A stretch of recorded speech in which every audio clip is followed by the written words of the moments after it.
हाणामारी झाली, गाडी फुटली, पोलीस प्रशासनाने अतिरिक्त बंदोबस्त बोलवला आहे. काय आव्हान कराल गेवराईकरांना?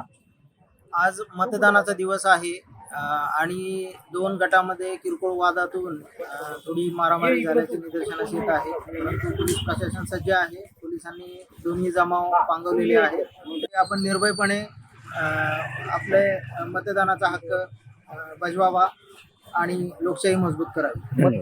मतदान या ठिकाणी आत्ताशी सुरू झालं होतं. काही ठिकाणावर मतदान व्यवस्थित चालू आहे आणि आता ज्या दोन गटामध्ये ज्या ठिकाणी वादावादी झाली त्या ठिकाणचं मतदान आता स्टॉप झालेलं आहे. माझ्या माहितीप्रमाणे दोन्ही ठिकाणचं मतदान शांततेत आणि सुरळीतपणे चालू आहे. अतिरिक्त पोलीस फोर्स वगैरे आपण मागवला आहे काय घटनेच्या अनुषंगाने?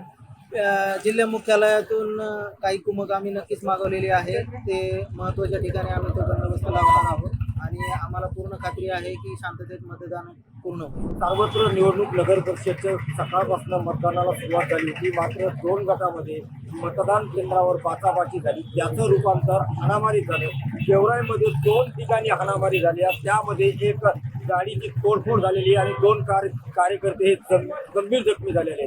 घटनाची परिस्थिती पाहता गेवराईचे PI असतील यांनी घटनामध्ये तात्काळ जाऊन बंदोबस्त वाढवला आहे आणि या घटनेची माहिती मिळताच अपर पोलीस अधीक्षक सचिन पाणकर यांनी गेवराई शहरामध्ये अतिरिक्त बंदोबस्त मागून घेतला आहे.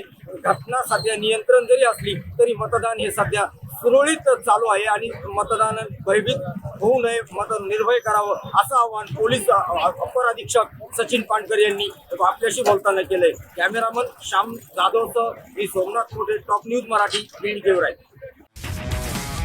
तुमची car, electric panel, data server आगीपासून सुरक्षित आहे का? नाही? मग आजच बसवा F protect temperature activated fire suppression device. यामध्ये आहे eco friendly non toxic pressurised liquid जे आग लागल्यास क्षणार्धात ऍक्टिव्हेट होऊन आगीवरती मिळवते नियंत्रण.